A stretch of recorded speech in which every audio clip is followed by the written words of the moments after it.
When a homeless girl becomes a millionaire's wife overnight, you'd think it's a fairy tale ending. But what happened next will shock you. Picture this. Emma Watson, not the actress, but a 23-year-old girl from Manchester, sitting on a cold street corner with nothing but a cardboard sign and the clothes on her back. She'd been homeless for 8 months after aging out of foster care, with nowhere to go, no family, no friends, no safety net, just survival mode, day after day. Then, one rainy Tuesday evening, a black Rolls-Royce pulled up beside her. The window rolled down, and out stepped Marcus Hamilton, a 35-year-old tech millionaire from Silicon Valley, who was in London for business. He took one look at Emma, soaked to the bone and shivering, and something inside him shifted. Instead of just handing her money like most people, he asked if she wanted to grab some food and get out of the rain. That dinner changed everything. Marcus was captivated by Emma's intelligence, her wit, and the way she could laugh, despite everything she'd been through. She wasn't asking for pity or handouts. She was just grateful for a warm meal and someone who actually listened to her story.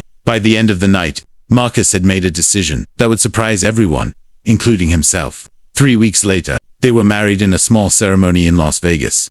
Marcus brought Emma back to his mansion in Palo Alto, California. Suddenly, this girl who had been sleeping on park benches was living in a house with 12 bedrooms, an Olympic-sized pool, and a garage full of luxury cars. The media called it a modern-day Cinderella story. Everyone assumed Marcus was her knight in shining armor, rescuing her from the streets. But here's where the story takes a dark turn. Emma quickly realized that Marcus hadn't married her out of love. He had married her out of control. You see, Marcus had built his fortune by being calculated, methodical, and always having the upper hand in every situation. Emma wasn't his wife. She was his project. Within the first month, the red flags started appearing everywhere. Marcus monitored every phone call Emma made. He controlled what she wore, where she went, and who she could talk to. He hired a personal trainer, a stylist, and even a speech coach to transform her into what he called wife material. Emma wasn't allowed to leave the house without security. Guards who reported back to Marcus about everywhere she went and everyone she spoke to. The worst part, Marcus used her past against her. Whenever Emma tried to assert any independence or question his rules, he'd remind her that she came from nothing. He'd say things like, "Don't forget where I found you or you'd be back on the streets without me."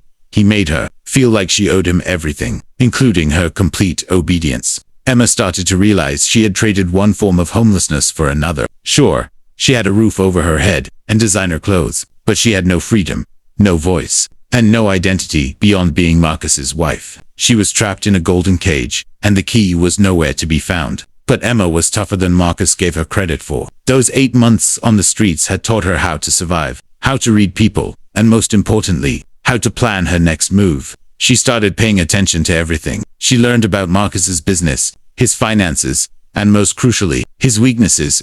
Here's what Marcus didn't know. Emma had been studying computer programming at the local library during her homeless days. She wasn't just some random girl he picked up off the streets. She was actually brilliant with technology. But circumstances had derailed her life before she could finish her degree. While Marcus thought he was controlling her every move, Emma was quietly learning everything about his tech empire. The turning point came 6 months into their marriage. Marcus had left his laptop open while taking a shower, and Emma discovered something that changed everything. Marcus wasn't just controlling her life. He was doing the same thing to 3 other women in different cities. He had a pattern of finding vulnerable women, marrying them, and then psychologically manipulating them into complete submission. Emma realized she wasn't his first project, and she wouldn't be his last. That's when Emma made her move. Using her programming skills, she started documenting everything, every controlling behavior, every financial transaction, every piece of evidence that showed Marcus's true nature. She created encrypted files that even Marcus's tech team couldn't detect. She was building a case,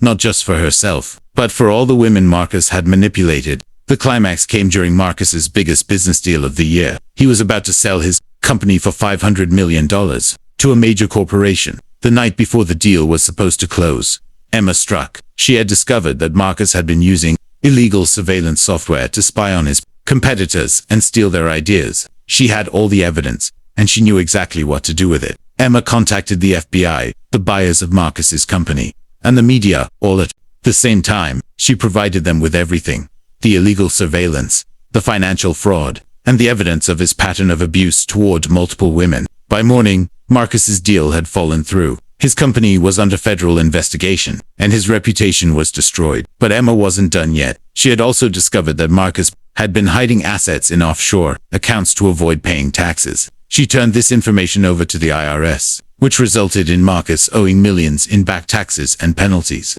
Within 3 months, the man who had controlled her every move was facing criminal charges and financial ruin. Here's the most shocking part.